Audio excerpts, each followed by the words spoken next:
All right, let's get started. It's 1 o'clock. Well, don't forget we don't have homework yet. I'll tell you when we have homework. We have another lab to work on today. But I have a little bit to talk to you about first because there's this concept of syncing and sourcing you need to understand. Oh, I forgot to move a presentation. I may also pull over a presentation from one of the other courses that I think will be relevant and useful to you. But let's start off. I have tried to clean up the course site just a little bit. I realized there was a bunch of junk over the left-hand side you didn't really need. There was one labeled student help, which probably wasn't very helpful. So I removed that. I removed some other stuff. There were library links, which there's not a lot of use of the library in this course, so I removed all of that. If there was something there you wanted, please let me know. I'll put it back, but I don't think there was anything you really needed. We were in the input-output modules and wiring section. And of course, that really just consists of 4 separate presentations. We've gone through 2 of them. The next one is the Discrete IO Modules. I want to go through that one next. And there's a lot to know about the input-output modules. And being mechanical types, most of you, some of you are probably mechatronics, but mainly being mechanical types, you're probably like me where initially you struggle with it. There's a couple of videos I'm going to post that I think might help you understand, at least conceptualize electricity a little better, where you can work with it. If you're already an expert at electronics and electricity, I apologize if this is boring, but it's very important, so I want everyone to understand. So let's start off talking about just discrete I/O modules. The idea of a discrete I/O module is that it's something that's bit-oriented. It has a bunch of possibly inputs and or outputs that take discrete inputs and can send out discrete output. In other words, on-off signals, right? I mean, think about your car's engine.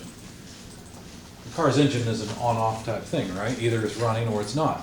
Now, you can modify that a little bit and say, well, yeah, but what about the RPM? Well, the RPM is a feature of the engine, right? It's something that you can change while it's either on or off. The lights in this room, they're either on or off.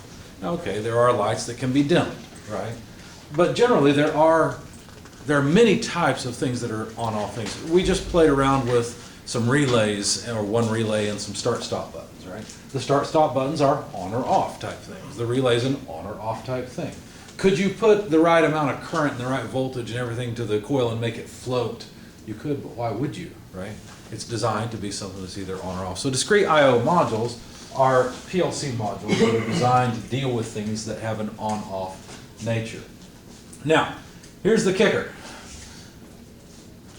The I/O modules that we're going to deal with may require something totally different. Let's say you've got 2 different input modules. They may be very, very different modules. In other words, one could be designed to accept 12 volts AC, or maybe it only works with 12 volt DC, or maybe it works with 120 volt AC.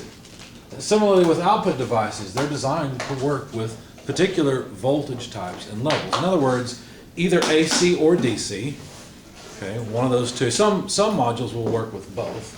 Some require one or the other, and different levels of it. Some modules will have a range of voltages they work with. It's pretty common to see a 3 to 27 volt DC module. It'll work with the voltage in any of that range. As long as you put in, say, 10 volts, that's an on signal. Okay. If it's an output module, it can output anything between 3 and 27 volts DC if that's its specification. Now, what does that mean? Does that mean that a module is actually supplying power? We learned last time that you have to have a power supply hooked up to the module. What that means then is you can give power to an output module anywhere from 3 to 27 volts. Let's just make up some 12 volts. Okay? And then when that module turns on an output, what it will do really is connect that 12 volt power supply to whatever the output device is. Does that make sense? It's not as if the power comes from the input or output module itself. It has to be powered. So anyway, depending on, some modules can take AC or DC. You really have to look at the details of the module to figure out what it can do. So you have to be aware of that, otherwise you end up blowing up an input or an output module. Now fortunately, since PLCs are ruggedized, there's some circuitry that's included in all input and output modules that helps protect the bulk of the PLC. If you accidentally wire something up, you can let out the magic smoke pretty quickly, right? Do you know what that means?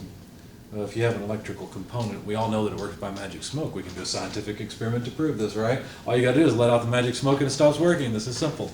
It's a joke, obviously. But the point is, when you mess up electronics, they don't work anymore. And you don't really want, say you get 600 volts on an input to a PLC that's supposed to have 12 volts. It's gonna fry something. You don't want it to fry the whole PLC. The idea of a PLC is that it should be easy to repair, it should be very rugged and reliable, and easy to fix. That way you can get the process up and going again. But my point is, you really need to know that every module has its own specification of the type of electricity that it works with. The power for the PLC itself, or the backplane, or the brain of the thing, is usually a separate power supply. And if you look at the PLC that I've handed to you guys, I've pointed out before, that power supply on the side is just for operating the PLC, and it turns out it actually also operates the logic of the I/O modules. It turns out that there's really two parts in each input module. There's the part that gets power from this power supply that talks to the PLC, and then there's the part that gets power from the input or output device. Okay, from the external supply. And we'll see how that's split up in just a minute. In fact, here we go. So here we've got part of an input device. And what this does is it has some logic circuits, and the logic circuits get powered from the power supply for the PLC. Okay, that little thing that's on the left of your click Koyos. Now, this logic circuit, if this is connected to an input and that input goes too high in terms of voltage, you could end up putting too high of current or voltage or whatever into the PLC itself and fry it. And you don't want to do that. And so there's something called isolation. In fact, it's called optical isolation. That's because all the information about the input status, whether the input is on or off, is actually sent through an optical isolator. I can explain this in terms you may like or understand. I notice someone has a Reagan Bush 84 shirt on, and the reason that caught my attention is because back in the 80s is about when MIDI became a thing. Do you guys know what MIDI is? Musical Instrument Device Interface, I think is what it's called. Here was the idea. If you're a keyboardist in the latest, heavy rock, big hair band, and you probably have multiple keyboards, because back then you needed multiple keyboards, right? The electronics weren't powerful enough to have all the sounds you needed in one keyboard like you have today. Heck, today you can buy a software synthesizer and use your computer to do this stuff. But the idea was, you're a performing artist, you need to be able to play keyboard. You don't want to run all the way around the stage. Well, maybe you want to run for entertainment, but you don't want to have to run over to the other keyboard to play your solo.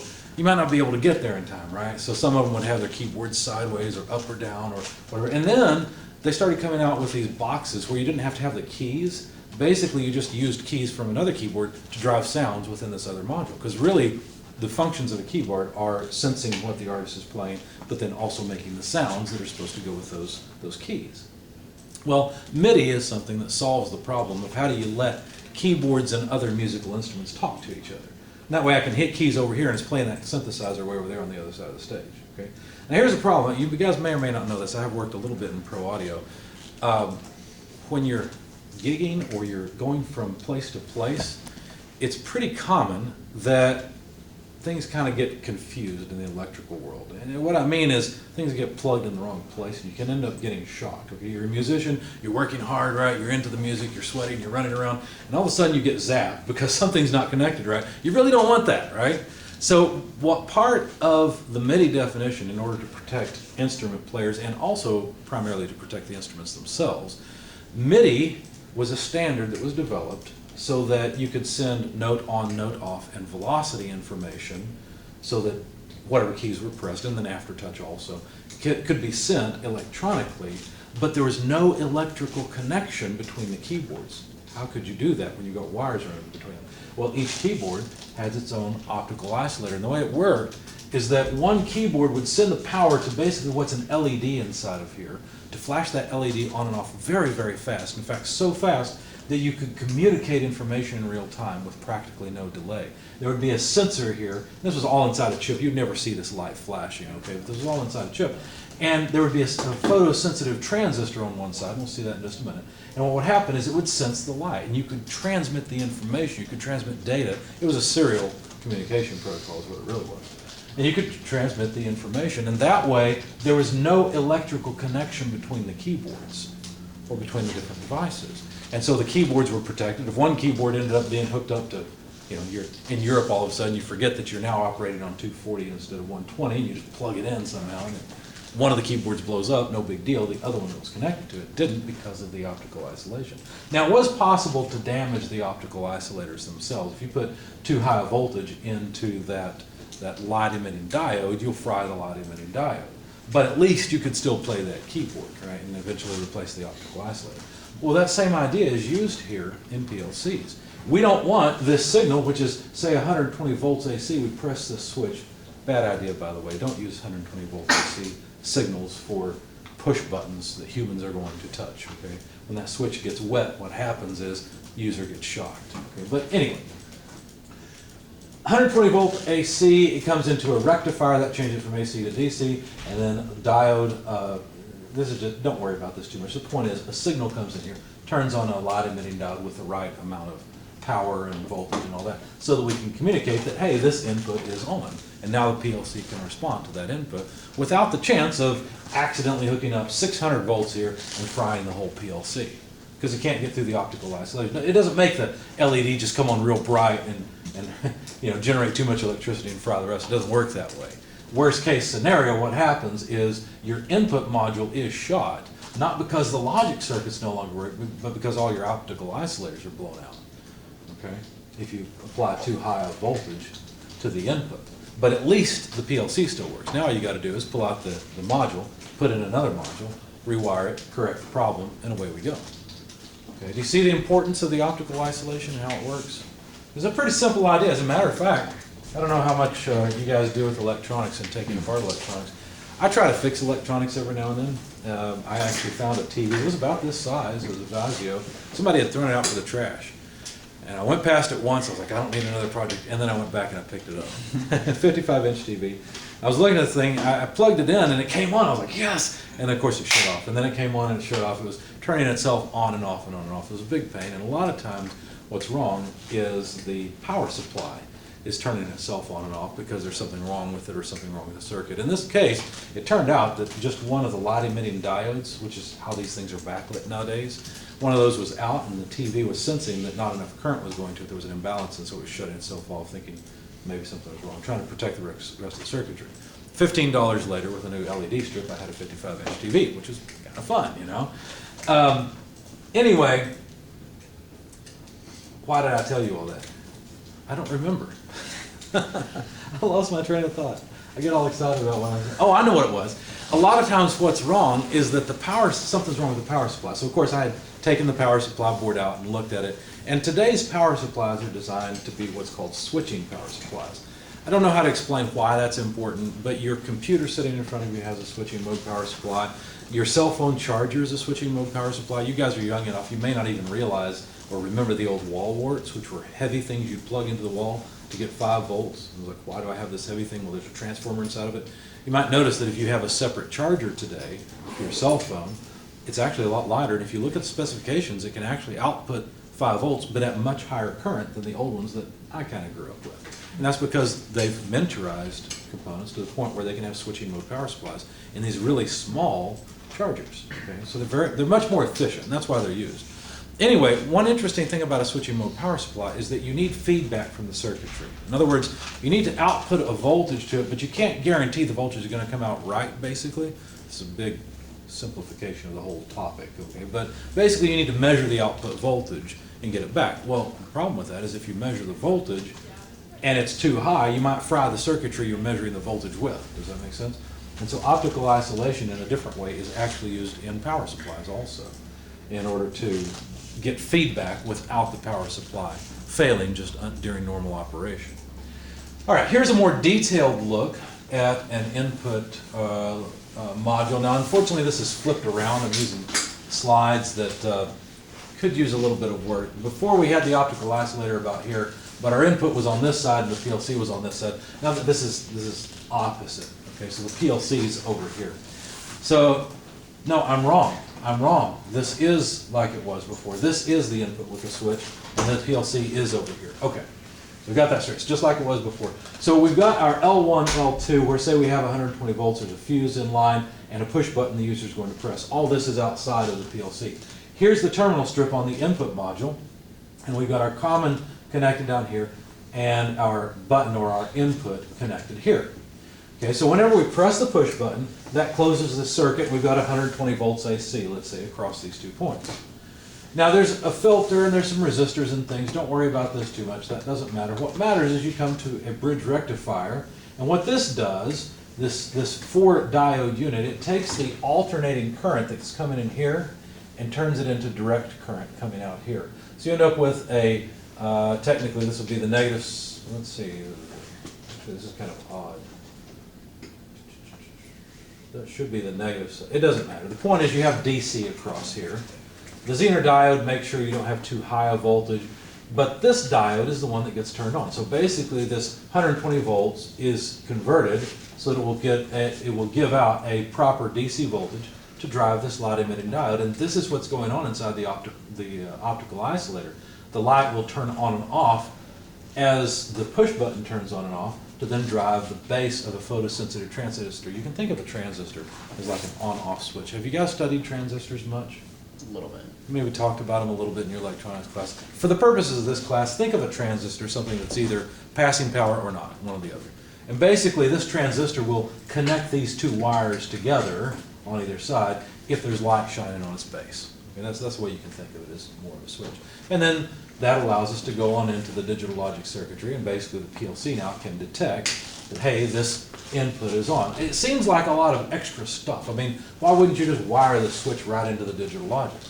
Well, we need it isolated so that we don't blow up the whole PLC. And also, you typically do have some conversion circuitry to convert from whatever voltage and current levels you've specified for your input devices versus actually driving this little bitty diode. Okay? Here's a discrete output module diagram. Maybe this will help you understand why PLCs don't actually output power, they just connect things. Here's the PLC on this side, where the PLC has decided based on your program, oh, this output needs to be on. So what does it do? Well, it turns on a diode here inside of the optical isolator, which then drives the base of the transistor, to then go through an electronic switch and connect power, complete the circuit, so the power can flow through the load. Okay, so turning on a light, for example. All right. Now, this optical isolation here really means that you do need a separate power supply. The PLC is not giving power to the output device. It's optically isolated from the output device. And maybe this would help you understand why you need an external power supply to drive the actual output loads on the PLC. So it works a whole lot like the output devices, or like the input devices on an input module. There are some slight differences though. So here's our PLC over here, driving the light emitting diode to then turn on and off the transistor. This device here looks like 2 diodes back to back. It's actually called a triac. I don't remember what that stands for, but basically you can think of this again as an on-off switch that you can control. Now this is an on-off switch for AC signals. If you put DC across here, no current will flow no matter what you do to this thing, because it only allows AC to go through it, okay?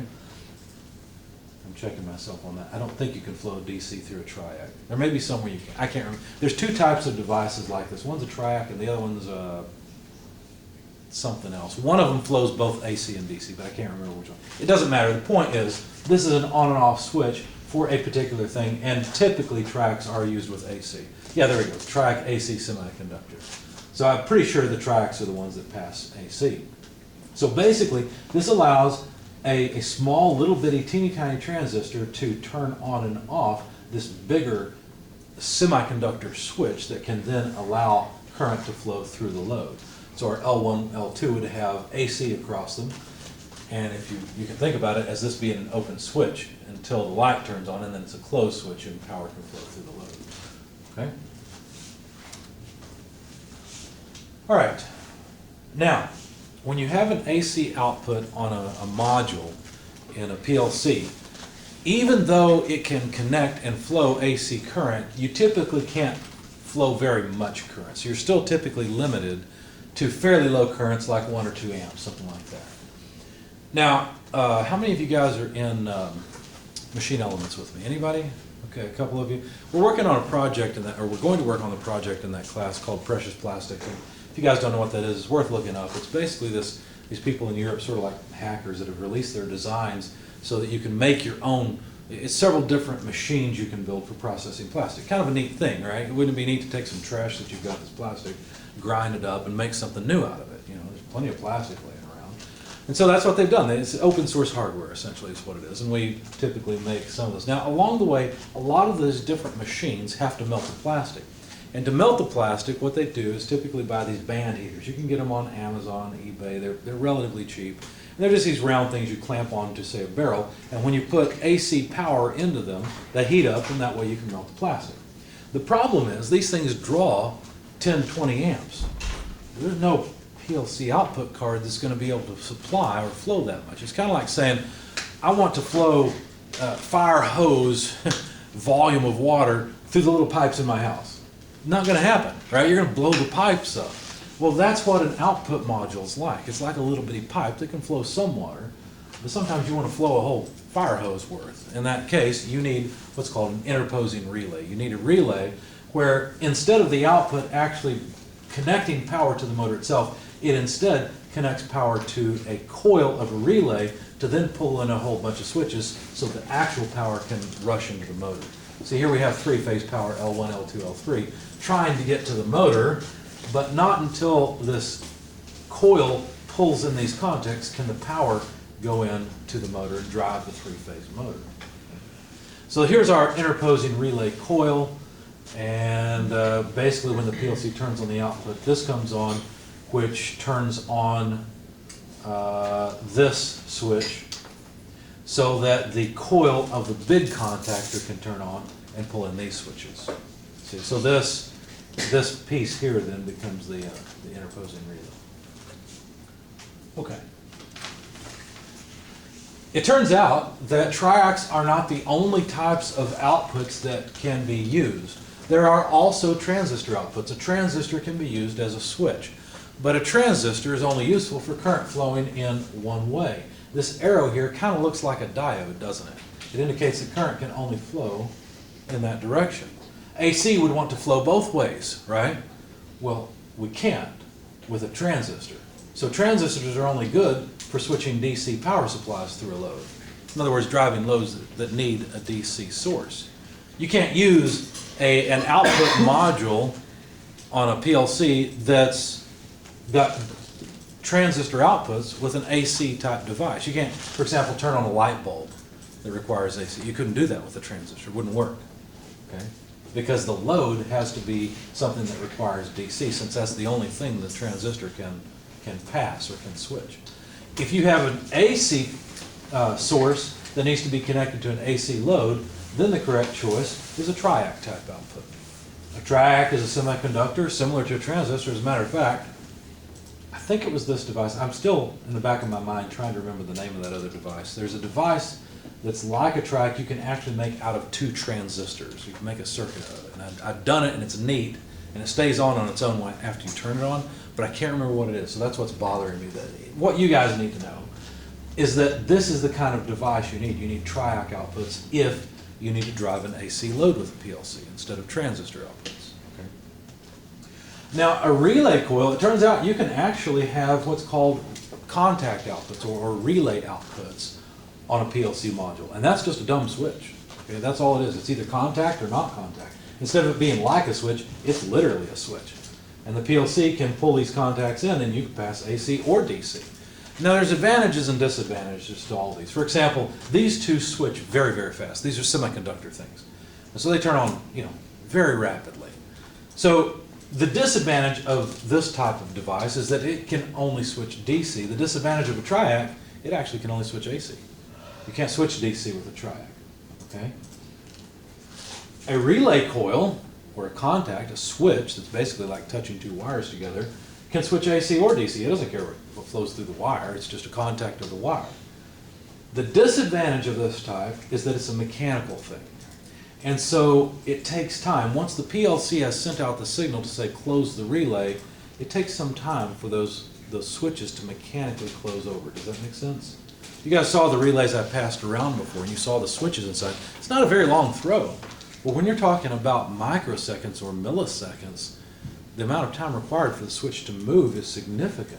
Okay? In fact, one of the general principles you need to sort of adopt and understand about PLCs is the PLC brain, the computer, is operating very, very fast typically by comparison to whatever mechanical system is being driven.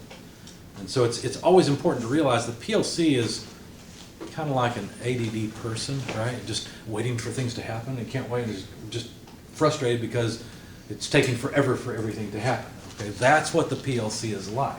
And you'll see that more as we go along. I'll try to drive that home in a couple different ways. Next thing to talk about, not only do we have to concern ourselves with AC versus DC and the switching time and the type of output or input that we want to use, we also have to concern ourselves with something called syncing and sourcing. And people make a lot out of this. After you've wired up a PLC a few times and wired up a few inputs and outputs, this will be dead simple, okay? Right now it may seem confusing, so let me go through it with you, okay? And I've got some more slides that will hopefully drive this home. Syncing and sourcing is just, in my opinion, a bad name. It comes from, well, I'll show you what it comes from a little bit later, but it's really a simple thing. In fact, I played this game with a friend of mine recently where you had to go back in time, and we ended up meeting Benjamin Franklin along the way, and we had to give him material for his kite so he could make a kite, and we snuck a battery into the kite and it charged up the battery so we could go forward in time again. It was this crazy little game. It was fun. It was a little adventure game. Yeah, and there was also a joke, I don't remember if it was in that game or somewhere else that I saw it, where someone goes, I think it was somewhere else, someone goes back in time and says, hey Benjamin Franklin, you're about to make a big mistake. Current doesn't flow from positive to negative, it flows from negative to positive. So, I don't know if you guys know, but it's attributed to him that we have what's called conventional current flow, where the idea is that current flows from positive to negative. It's like positive is up here and negative is down here and it's trying to get down to it. Okay? It turns out actually the electrons flow from negative to positive, but that doesn't matter. In this class we'll consider conventional current flow, which is what it's called, where current is thought of as flowing from positive to negative. That doesn't really matter for syncing or sourcing, except for that it looks like this positive is the source of the current. Do you see? It's like it's coming from the positive side. And that's why this side of the supply is the source side, and this side is the syncing side. This side is the side that the current returns to. Does that make sense? So if a sensor is always connected to the sync side, it's called a syncing sensor. Does that make sense? It's a syncing device. On the other hand, this input module is always connected to positive.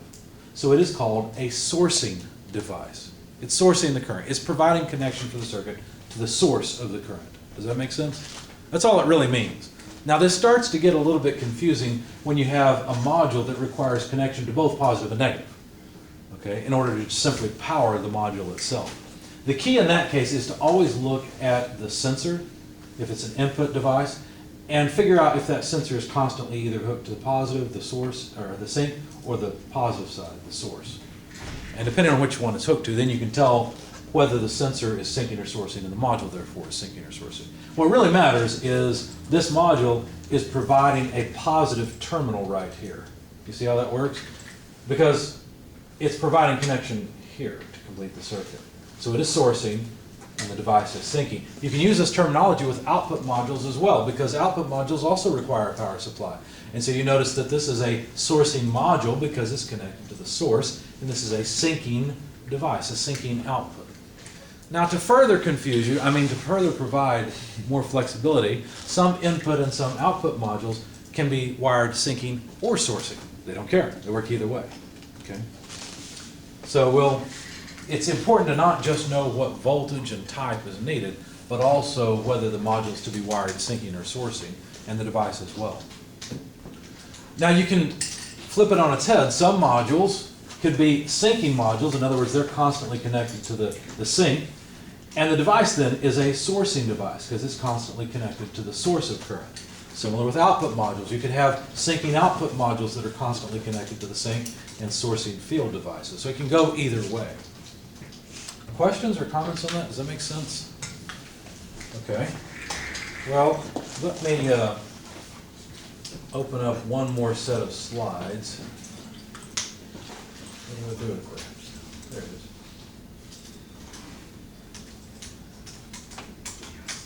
I want to dive into this just a little bit deeper.